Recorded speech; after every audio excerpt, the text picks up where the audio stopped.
What's going on, college football fans? It is the Mac and Murray College Football Show, and we're recapping week 13 of the college football season. It is it. We are at the grand finale. Week 14's coming up. We'll obviously do our preview show coming out on Tuesday, so stay tuned to that one. Like, subscribe, hit all that. We're going to break down some of the biggest games of the weekend. We're going to give our projections for who we believe right now is going to be in conference championship weekend in 2 weeks from now.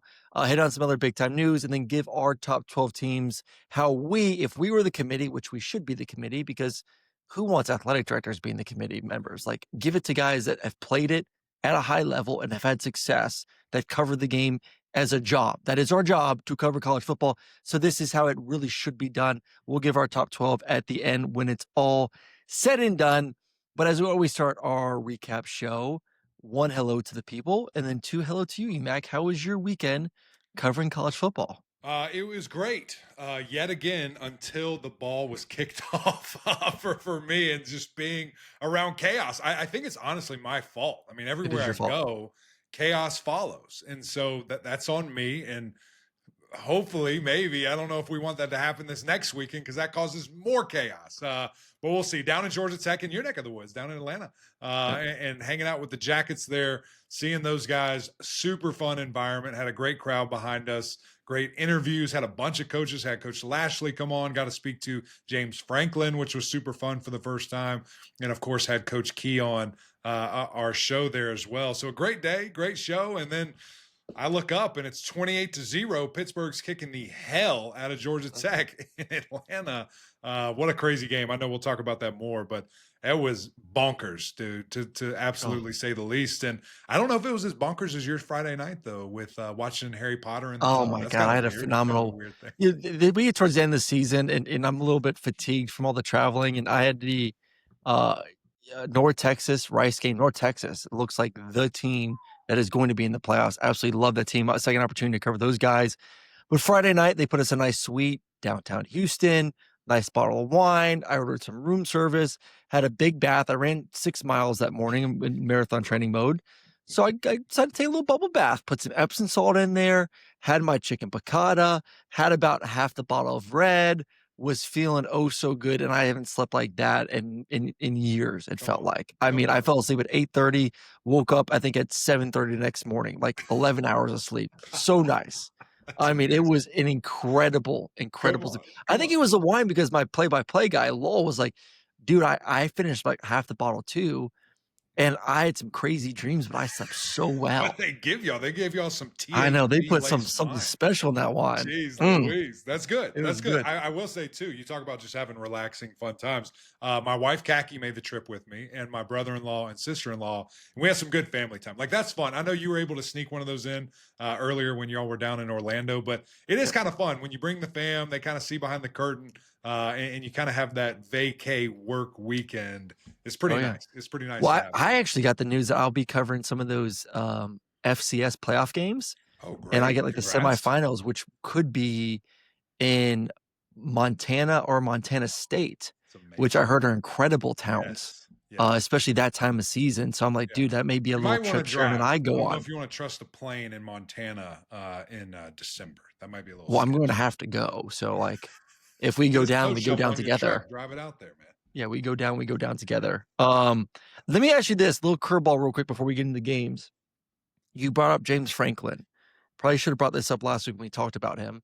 But you being the ACC guy here of the duo, where would you rank James Franklin as a coach in the ACC right now?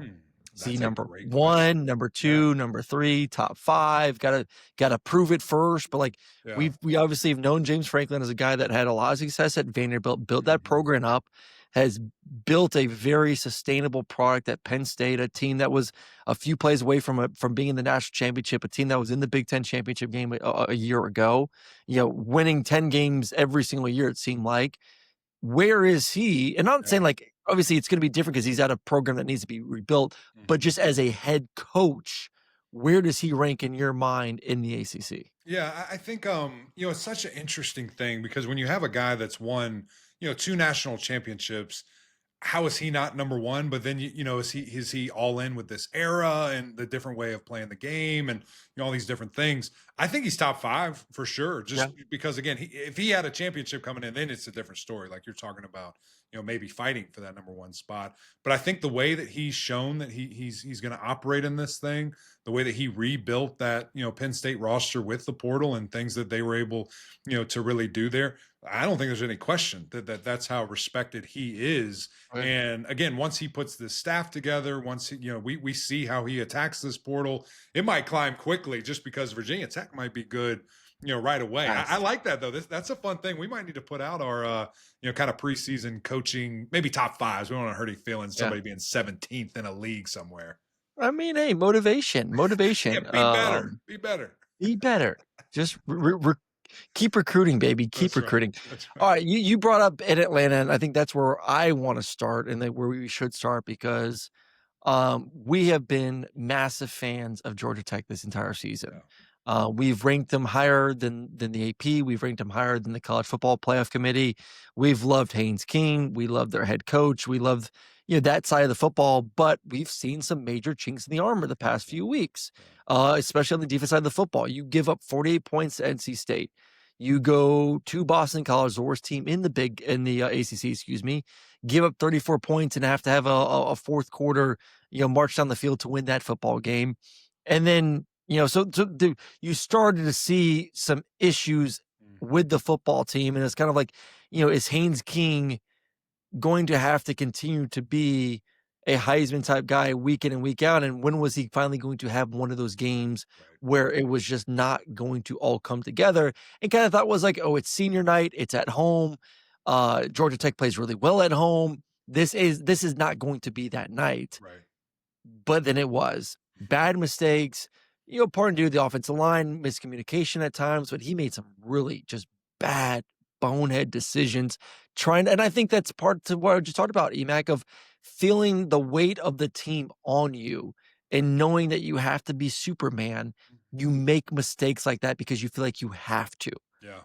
It kind of goes back to what I've talked about with Carson Beck a year ago at Georgia, with all the turnovers. And obviously we're seeing maybe it's a little bit of him too now this year, but he felt like he had to make all the plays because receivers dropping the football, inability to run the football. He kind of felt like I have to be a guy that has to throw 4 or 5 touchdowns for us to have success on offense. I think this is an even further step because of Haynes and just how bad the defense has been. But obviously very disappointed with the outcome of that game for Georgia Tech with all the mistakes that happened. But, so impressive the way they're at least be able to fight back into it late in that football game. Yeah, I think it is super unfortunate for all those. Very well said with all of that and kind of our overarching thoughts on the Yellow Jackets and where we've been on them all year. But man, it's like it's one of those things where you are Superman, you are a Heisman caliber guy, and you mean so much to this team. It's hard. It's hard to do that for 16 games, 15 games, whatever it is, and it was the worst day to have your worst day. I mean, that's what it is at the end of the day. And we've seen it with a bunch of teams in the ACC. We saw Carson Beck has his worst day against Louisville. They lose, and it looked like the sky was falling. We see it, with Georgia Tech and Haynes King here, and the sky has fell. I mean, it's over, and that's what sucks about college football, but also the best. The reason it is the best. Every single game matters. Every single game matters. And, for a team and maybe we'll do some recaps or something on maybe some of the top teams as we go into the offseason.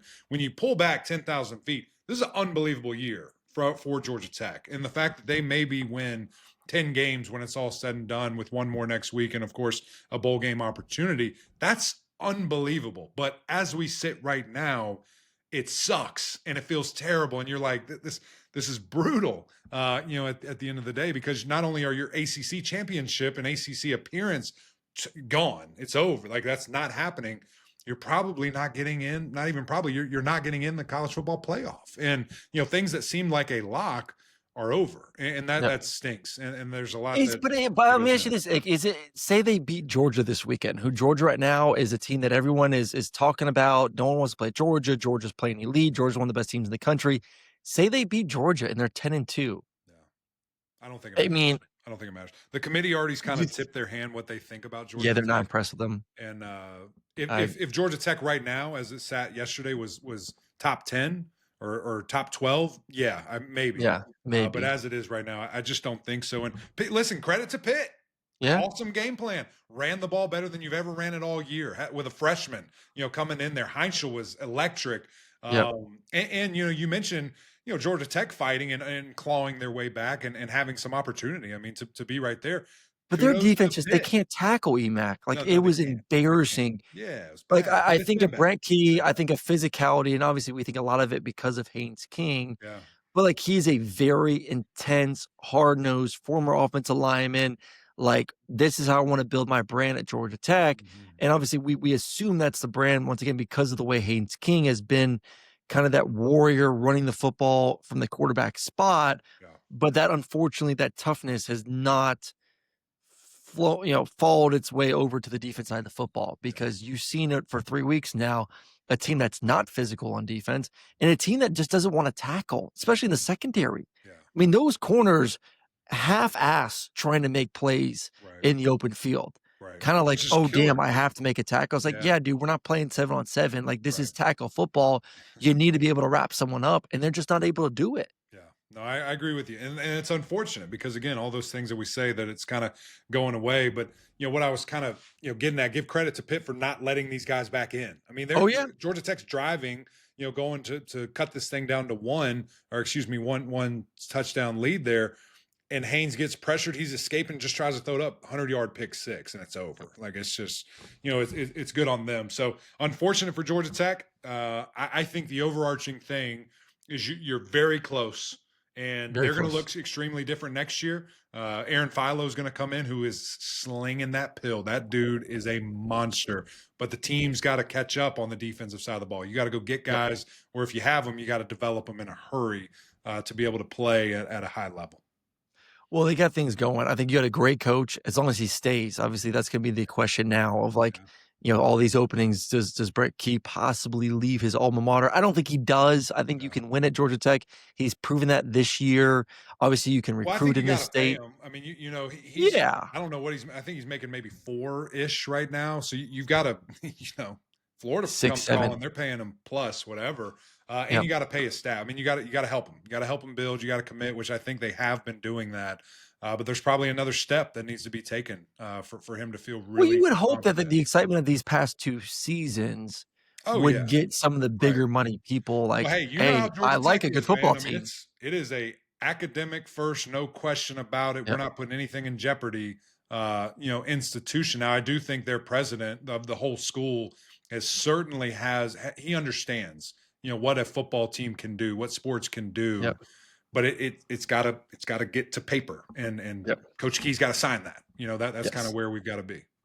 And I'm with you, man. For Pittsburgh to come from just getting bent over and Crushed. spanked a week ago, but Pat Narduzzi said it, man. He wasn't lying he wasn't lying to us. He was telling the He truth. told us, "I don't care if we get beat by 100 points against Notre Dame. All I care is about these ACC games." And Yeah, he was jeez.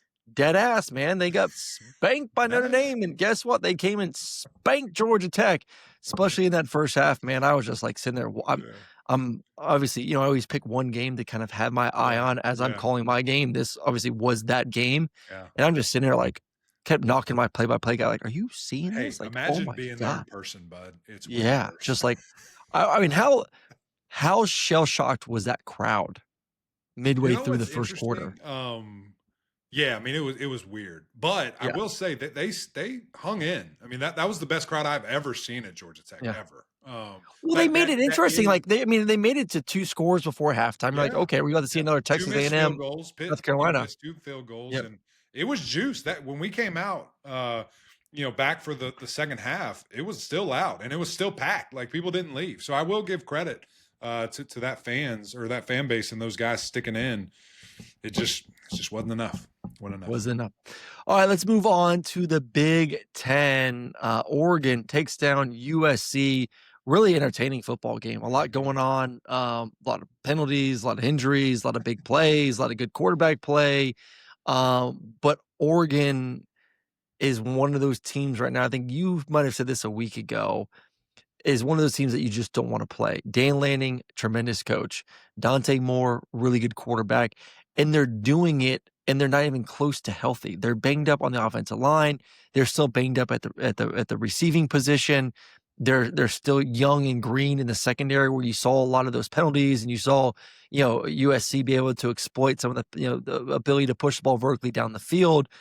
But they're still such a gritty, nasty, physical football team that is finding ways to win with still all the issues. We're like, man, if they can get healthy and continue to mature in the secondary, I love this football team and Right. I love the coach. Like, this Yeah. was USC's is more physical and better than they were a year ago. I think this is I really like the way USC's played this season. Obviously, they showed us versus Iowa how physical they can be in that comeback victory. They showed us how physical they can be versus Michigan.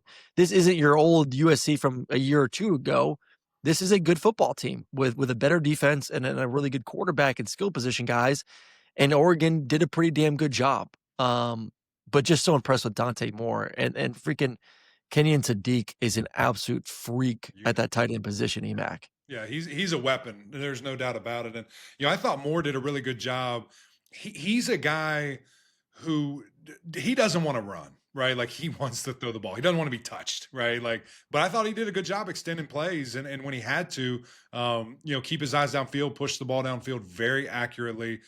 Just super efficient day, from Yeah. him. I know he had the one turnover there, but just a guy that is continued throughout this whole season to play at a very high level. And Maava did as well. I mean, he's pushing the ball downfield because, they're down. It's a little bit of desperation. You're going to throw it all over the yard. But what I was more impressed with, because USC has been so explosive running the football all year Yeah. long, Oregon shut that shit down. I mean, they Yeah. they were like, no thanks. You're not doing this. And again, part of that is because when you're down by so much, you can't, it's hard to run. Like, you have to throw it.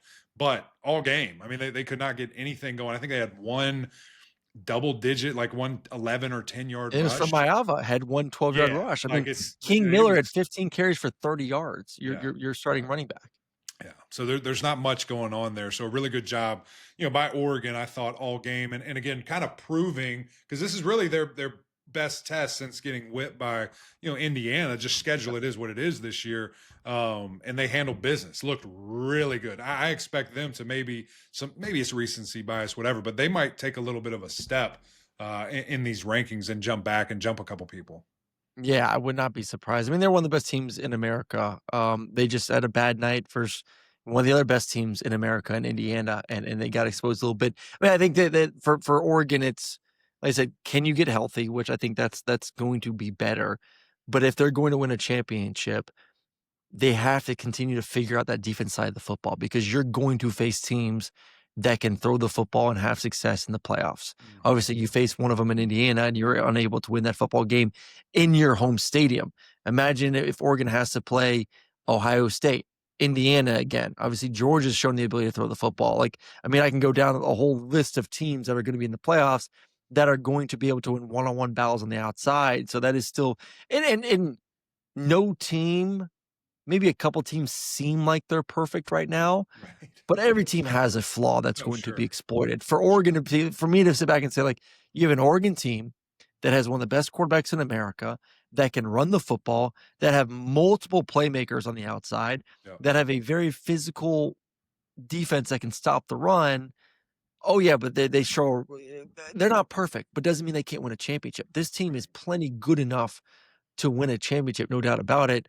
I want to get your opinion, flip it to the other side for USC, Mhm. because there's always a narrative. I mean, I did a late night show on Saturday, and I was asked a question about USC of is this same old USC, same old. They can't win these type of games. Like I said, I think no, because they showed us versus Iowa and Michigan that they can. Right. Where are you projecting USC going forward rest of this season and then into the offseason and into next? Are you a belief that they're going to be contenders in the Big Ten?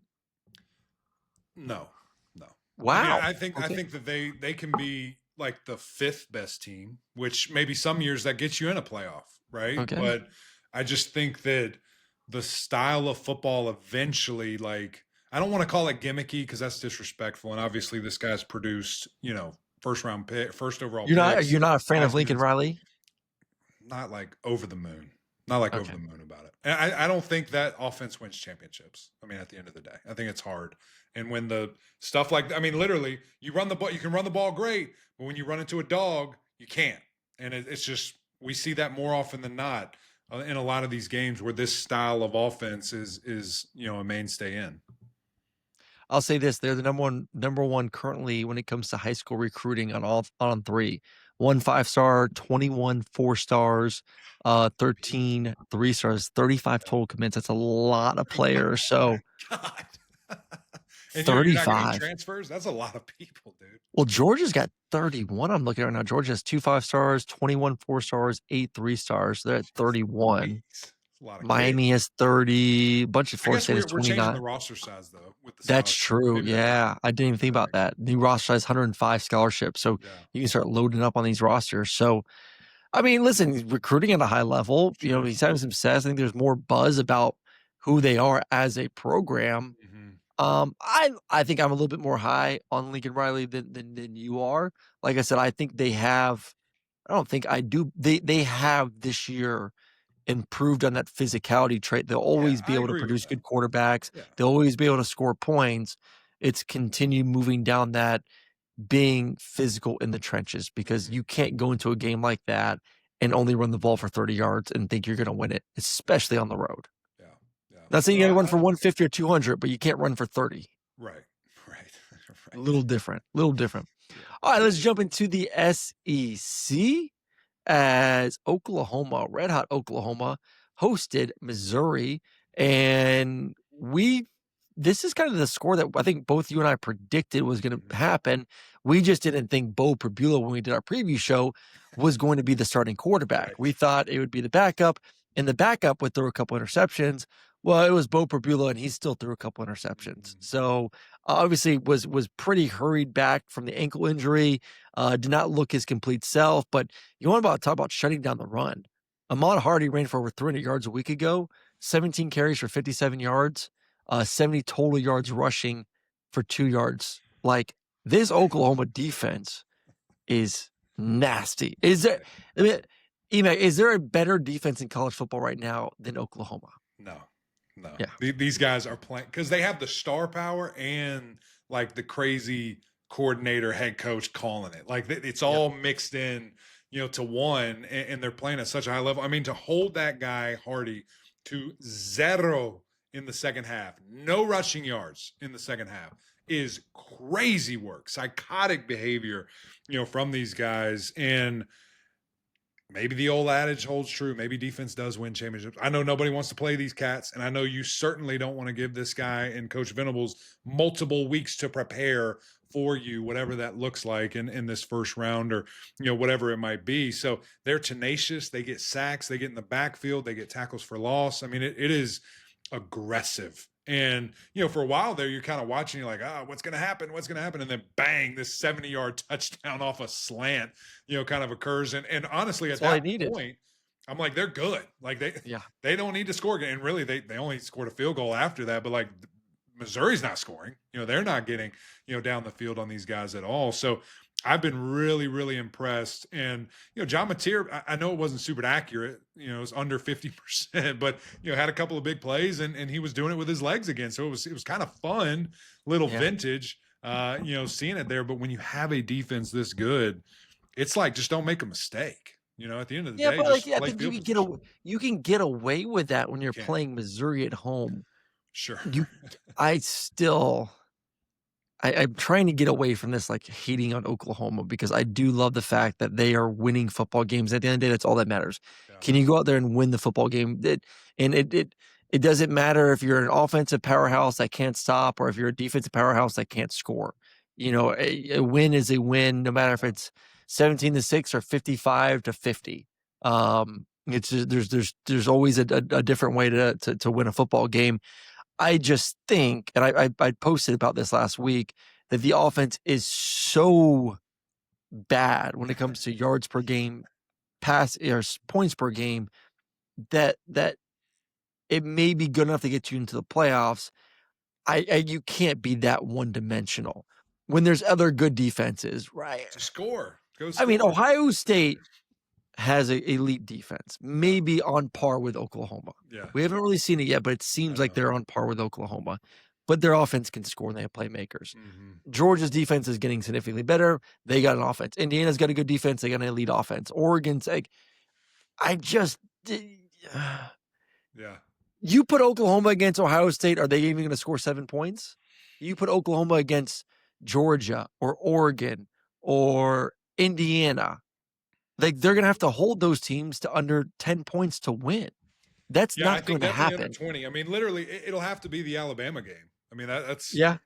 we just saw it. I mean, we thought Yeah. at that time Alabama was top 3 team in the country, and they couldn't do anything. They Yeah, but we couldn't knew get into the Alabama end was zone. one dimensional, though. We knew Sure, Alabama had some issues sure, on offense. sure, sure.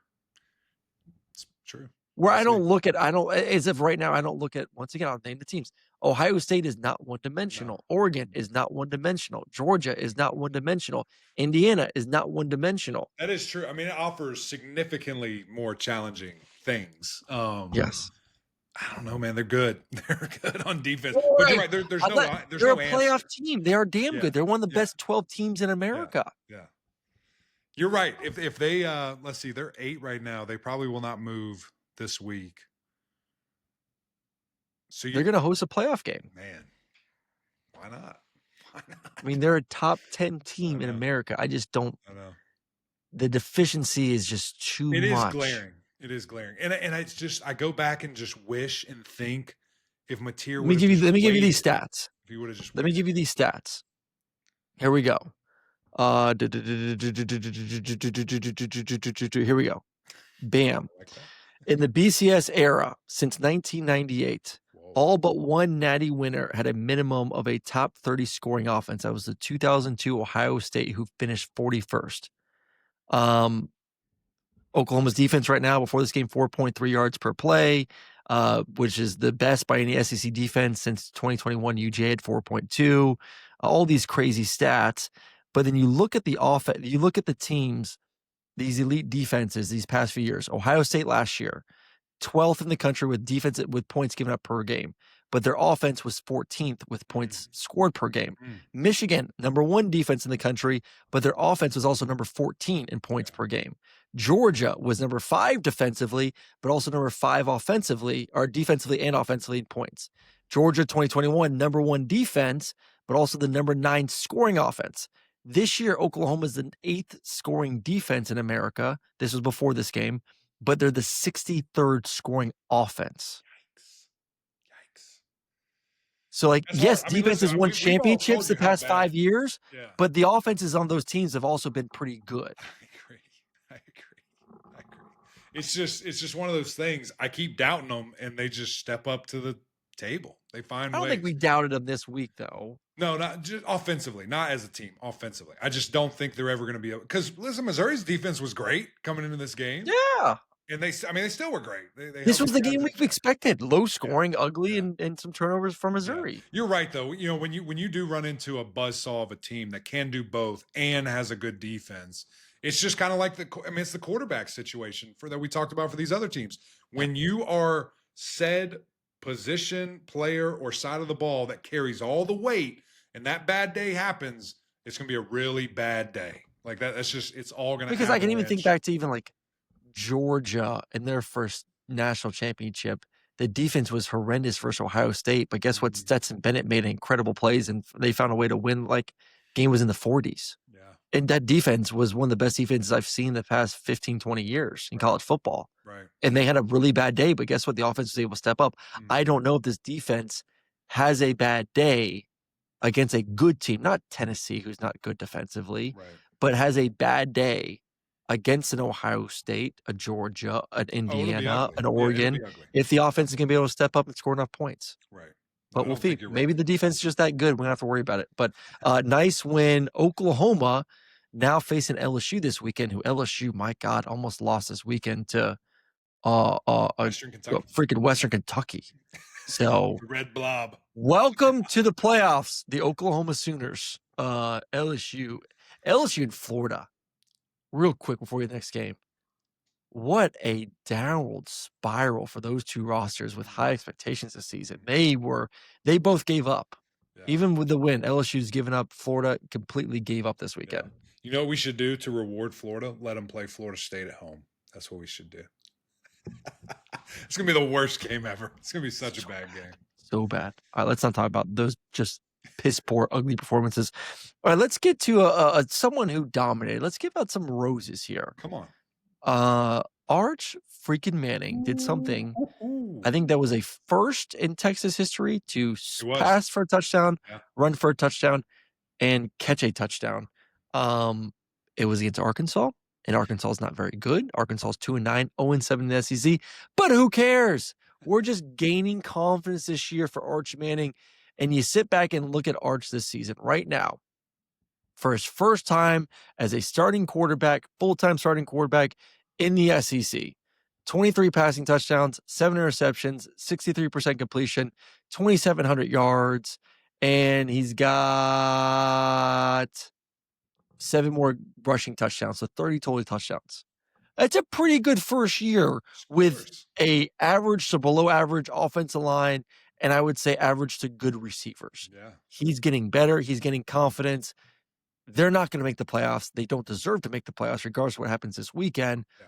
But I think if I'm a recruit out there and he wants to hit the portal, I think you kind of say, like, Texas is going to have NIL opportunities. Steve Sarkisian's still the head coach, and Arch Manning's going to be heading into his second season, and he's been playing really well down the stretch. So I think this is all trending towards year 2 Texas. Arch Manning could be really dangerous next year, possibly.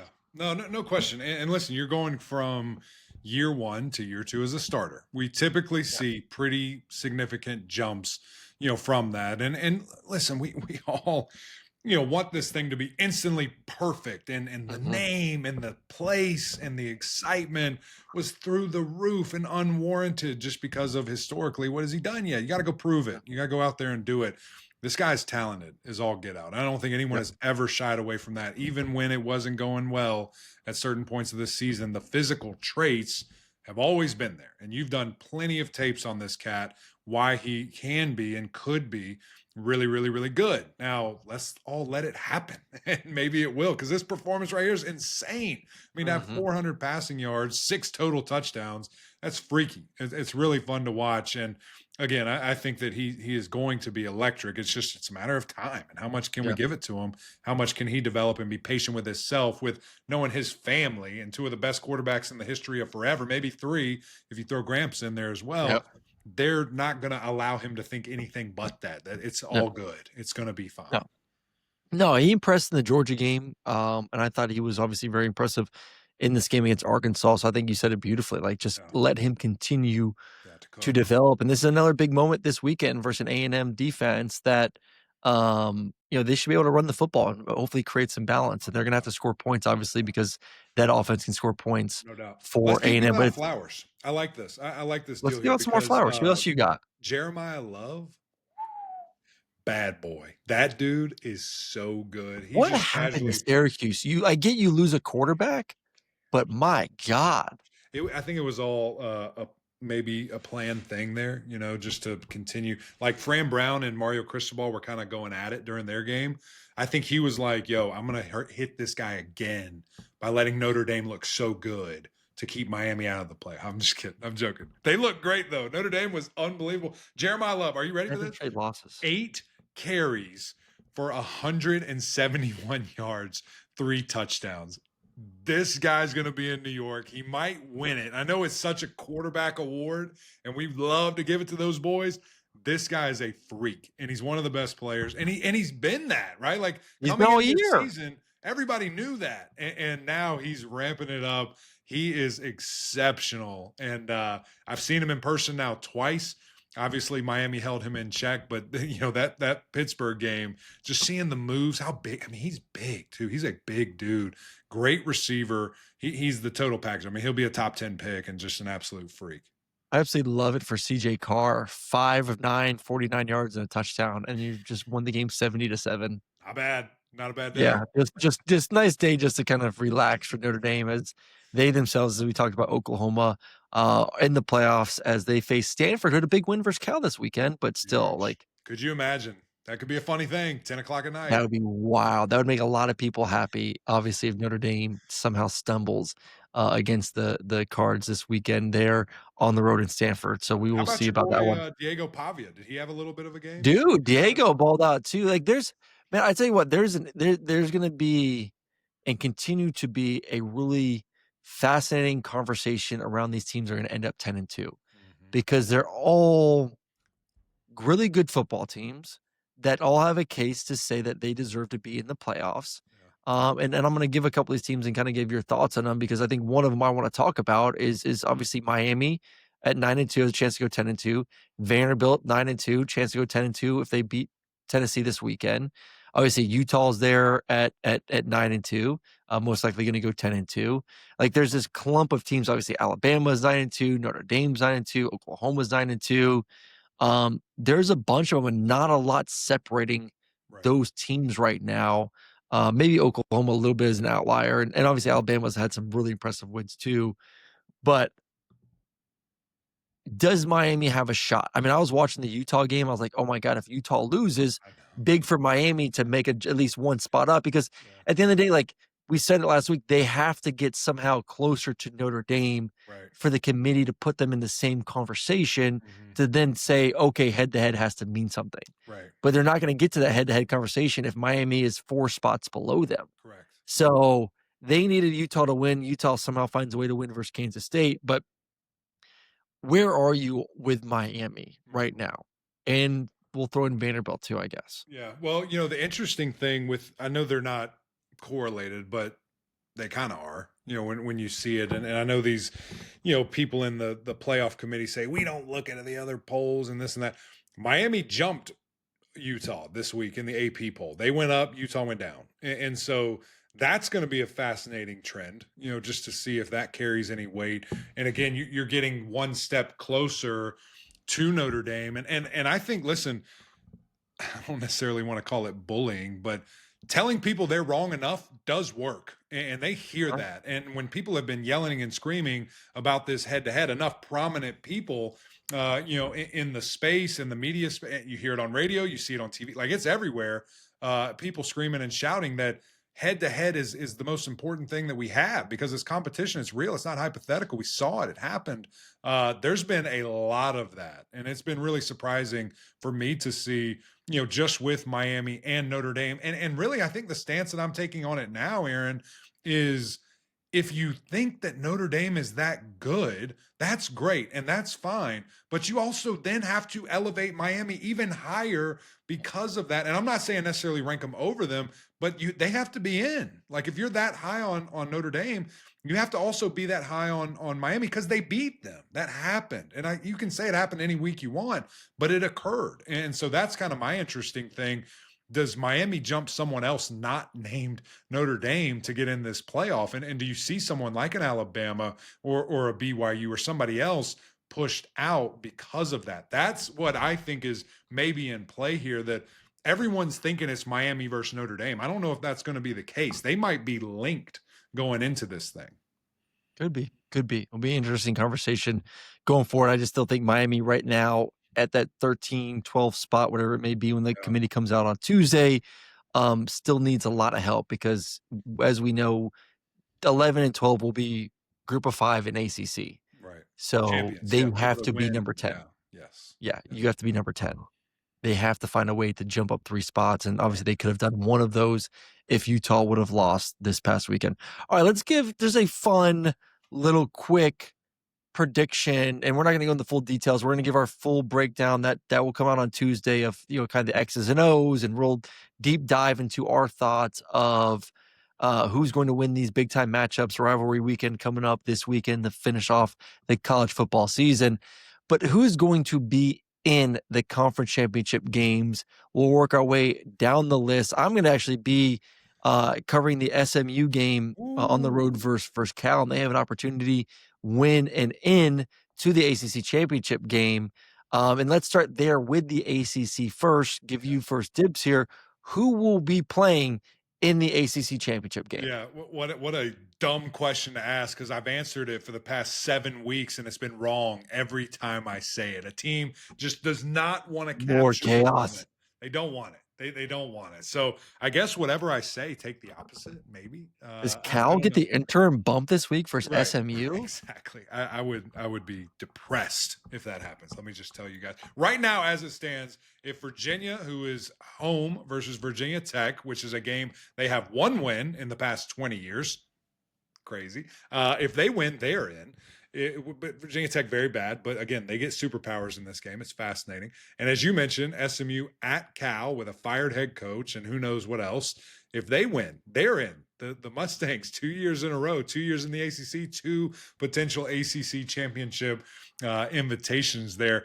I, I guess that's the safest thing to bet on. There's a million situations we could throw to you. Pittsburgh yet still somehow is sitting there with one loss in this conference. And I think it comes down to, opponent win percentage is why they can't Yeah, but clinch with a they win over face Miami Miami. though. I mean, At that's a home. monster game at home. Yeah. Yeah. But the ACC Monster thing game. to happen is they What beat happens if Miami wins and say Cal or Virginia Tech wins? Is Miami in the ACC No, championship Miami game? needs a lot of help. They need a lot of help.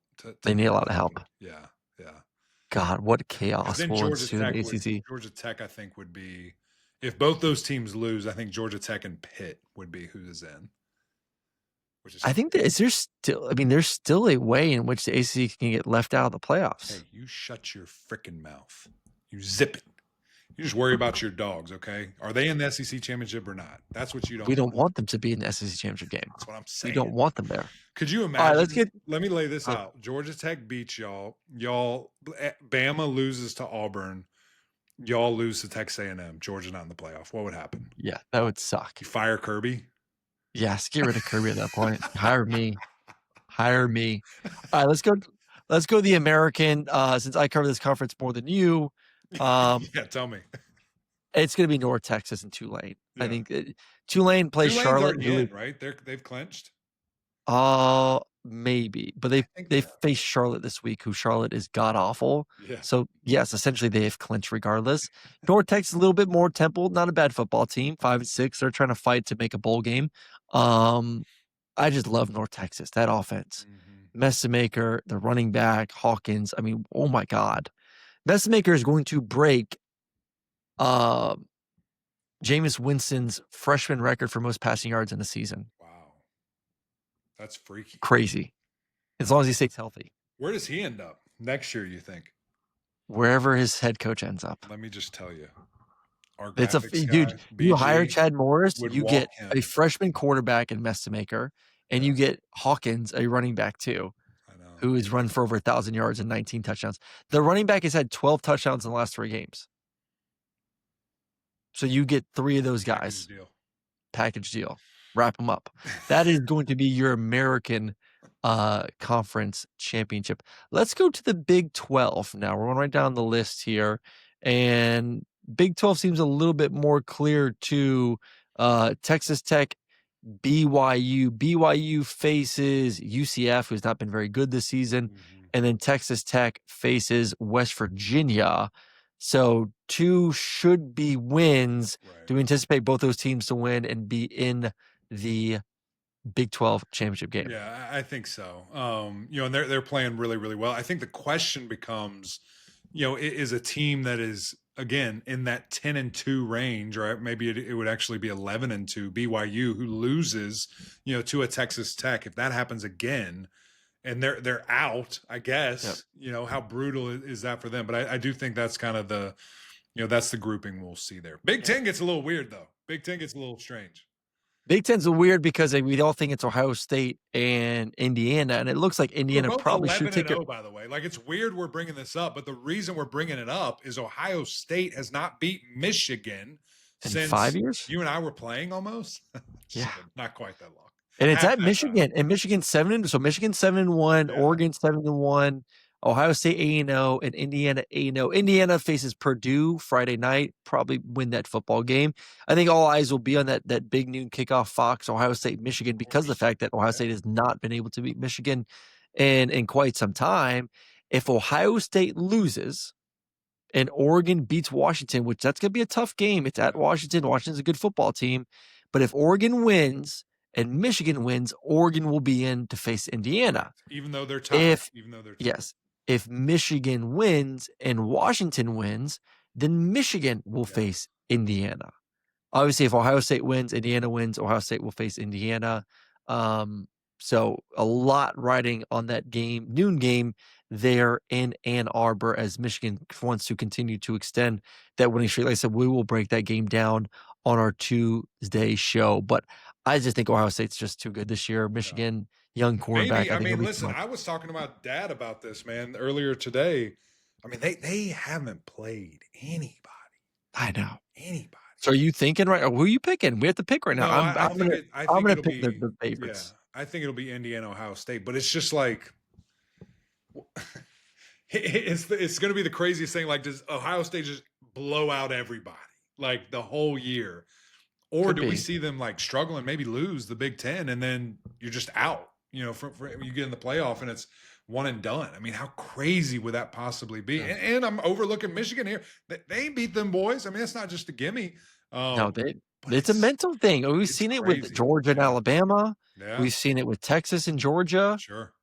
So, I mean, It's we're bonkers. very familiar with I the know. mental side of the game and I like think I'm that going with both of hurdle. them, though. Are you with me on that? Yeah, I'm with it. I think that OSA is just that good. Yeah. All right, SEC real quick. Come on. I think A&M is a better team than Texas. I still think Texas has flaws on offense. I think A&M can go on the road and take care of business. And I do think, even though Auburn, that quarterback looked pretty damn good this weekend, I think Alabama still finds a way to win it. They understand that they have to win this game in order to be in the playoffs. If Alabama loses, they're out of the SEC championship game, they're out of the playoffs. Correct. So Alabama will get it done, and A&M will get it done. Maybe I'm just hoping that and putting that into the universe. You're praying for that. Yes. Let me tell you. Not like I'm not like confident that Georgia's not going to win the SEC championship game. I just think that, like, once again, Georgia's won enough SEC championship games. Winning another one ain't going to do anything for me. You know, share with everybody else. Play nice. Let A&M win one. Let him. All right, before we get out of here, let's give you guys our new top 12 teams in college football. Come on. We will work our way from the top, number 1, and work our way down, make it a little bit easier. 1, Ohio State. 2, Texas A&M. So we like Aggies at that number 2 spot. Indiana 3, Georgia 4, Texas Tech 5, Oregon 6. Little boost. We have Notre Dame at 7, mostly because of me. I'm a big fan of Notre Dame, as you guys know who listen to the show.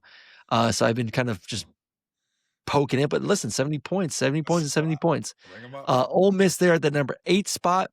Oklahoma at 9. And this is when a lot of y'all are going to be a little bit cringy here. Miami at that number 10 spot, baby. Miami is this year's Ohio State. I will continue to say that regardless if they get in or not in the playoffs. They are that talented. If they're in the playoffs, not many teams want to face that football team. I'll tell you that right now. SMU at 11. And then we do end the show off with picking our group of 5 team in that 12th spot. That goes to North Texas. Come on. Let's go, baby. You know what we need to talk about? Maybe it's next show, maybe the show after. We need to talk about this Lane Kiffin situation. Yeah, where you are on it. I'm fascinated because it gets weirder by the day. Weirder by the day. Well, we're gonna find out this week at some point. Hell, we may find out like while we're recording the show. Maybe there's some news out there, but that is it for us today. We appreciate y'all tuning in. Once again, like, subscribe here to the Mac and Murray College Football Show. We'll be back Tuesday with our preview show for the final week of college football. There are so many games. It's going to be rapid fire going through all these matchups. So tune in, hit that notification so you get notified when we do release it. And y'all have a fantastic week, a happy Thanksgiving, safe travels, all that. And we will talk to you guys Tuesday afternoon.